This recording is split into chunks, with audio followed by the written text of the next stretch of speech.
नमस्कार दोस्तों। तो कैसे हैं आप सब? तो फाइनली दोस्तों 5 दिन का टेस्ट मैच ख़त्म हुआ। हमारी फाइनेंस मिनिस्टर ने जिस सेक्टर को जितना भी मिलने वाला है सारा कुछ बता दिया है, चिट्ठा खोल के रख दिया है। आप देख लीजिए आपको कितना मिलेगा और सरकार कितना खर्च कर रही है। और उन्होंने एक भारी भरकम जो पैकेज दिया है 20 लाख करोड़ का। तो आइए जानते हैं कि पहले 20 लाख करोड़ में कितने ज़ीरो होते हैं? नहीं, मैं नहीं बताऊँगा, आप कमेंट बॉक्स में लिख के बताइए। इसके साथ ही दोस्तों हम काफ़ी दिनों से बहुत सारे वर्ड सुन रहे थे कि ये फिस्कल डेफिसिट, लिक्विडिटी इंजेक्शन, ये सब क्या होते हैं? तो इसके बारे में भी हम चर्चा करेंगे इस वीडियो में, तो बने रहिए आप सब। तो शुरू करते हैं। पहले दोस्तों 2 तरह की पॉलिसी होती है, एक मॉनेटरी पॉलिसी और एक फिस्कल पॉलिसी। मॉनेटरी पॉलिसी वो होता है जिसको किसी भी देश का सेंट्रल बैंक बनाता है। अगर इकोनॉमी में कुछ प्रॉब्लम चल रहा है तो इंटरेस्ट रेट को घटाकर, बढ़ाकर और उस प्रॉब्लम को मिनिमाइज़ किया जाता है। ये चीज़ें मॉनेटरी पॉलिसी कहलाती है और ये सेंट्रल बैंक द्वारा होता है। फिस्कल पॉलिसी किसी भी देश का गवर्नमेंट, जैसे इंडिया का है तो इंडियन गवर्नमेंट डिसाइड करती है कि किस सेक्टर में कितना फंड डालना है, कम करना है, टैक्स घटाना है, बढ़ाना है। ये चीज़ें फिस्कल पॉलिसी के अंडर आती है। तो यहाँ पर हमारी गवर्नमेंट ने मॉनेटरी पॉलिसी और फिस्कल पॉलिसी दोनों को मिक्स करके ये रिलीफ पैकेज बनाया है 20 लाख करोड़ का, जो कि इंडिया की जीडीपी का ऑलमोस्ट 10% है। तो लेकिन दोस्तों एक यहाँ पर एक चीज़ बता दूँ कि अगर एक्सपर्ट्स की माने अलग-अलग पैनल से, तो इंडिया ने अपने जीडीपी का सिर्फ 1% ही खर्च किया है। अब ये कैसे किया है आइए जानते हैं आगे।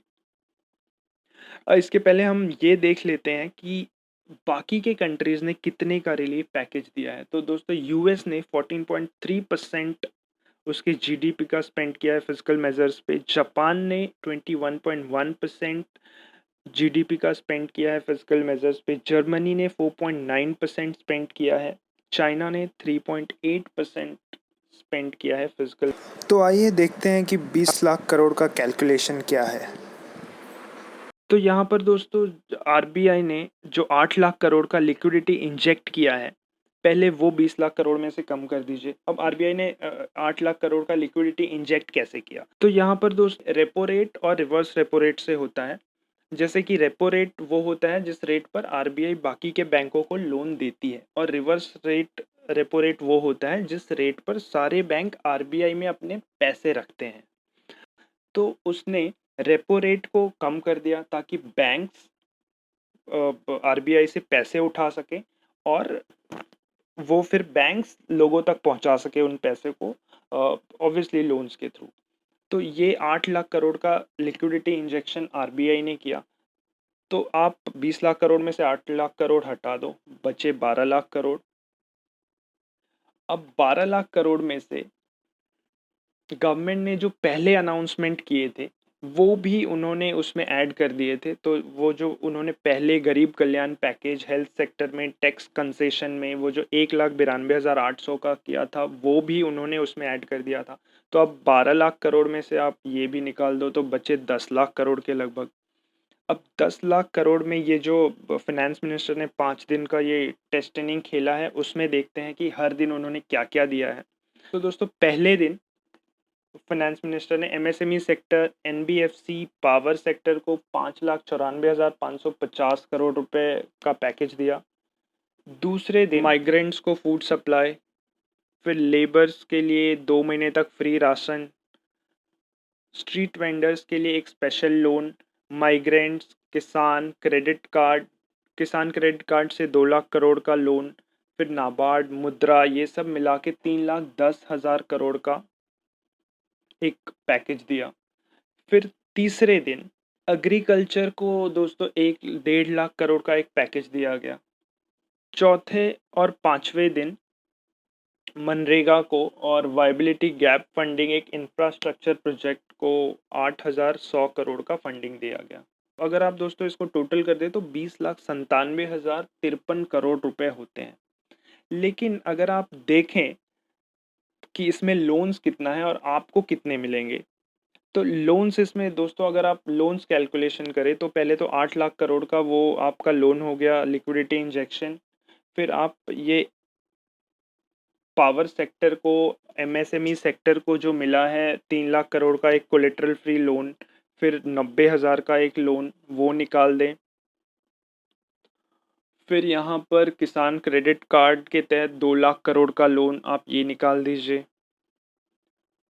फिर एक स्पेशल क्रेडिट फैसिलिटी वेंडर्स को 5,000 करोड़ का लोन यहाँ पर ये भी आप निकाल दीजिए।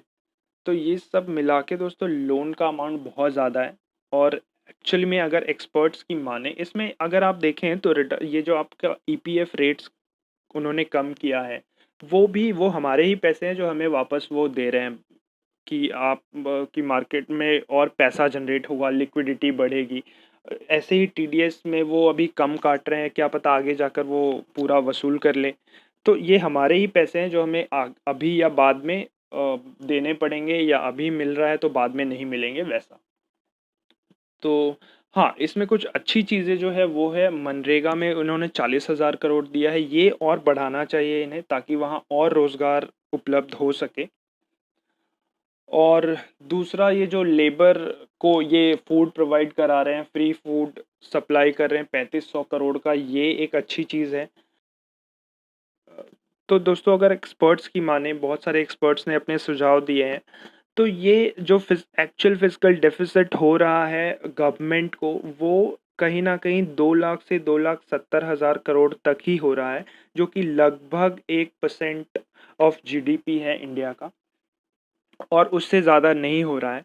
तो यहाँ पर हमने जितना भी डिस्कशन किया है वो ज़्यादातर लोन्स उन्होंने दिए हैं जो कि वो बाद में हमसे वापस लेने वाले हैं। तो यहाँ पर दोस्तों मेरा ये मानना है कि जैसे कि मैंने पिछले वीडियो में भी बताया था कि यहाँ लोगों को कैश फ्लो चाहिए था, जो अदर कंट्रीज़ ने किया है कि उन्होंने तुरंत कैश फैसिलिटी की सुविधा उपलब्ध कराई है, वो गवर्नमेंट को भी करना चाहिए था।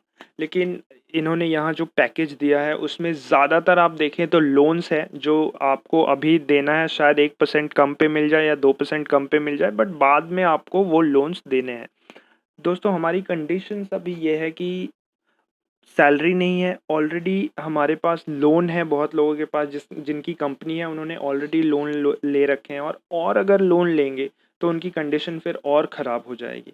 तो ये जो पैकेज है वो मेरे ख्याल से लोन से भरा हुआ पैकेज है, और यहाँ पर जो लोगों के पॉकेट में आने वाला है वो बहुत कम अमाउंट है। एक मनरेगा देखा जाए तो मनरेगा में अगर वो अमाउंट बढ़ाए तो वहाँ से रोज़गार हो सकता है।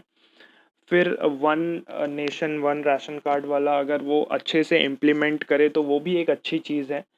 फिर ये जो लेबर को फ्री में फूड दे रहे हैं और माइग्रेंट को फ्री में फूड दे रहे हैं, वो भी एक अच्छी चीज़ है, बस ये अच्छे से इम्प्लीमेंट हो तब।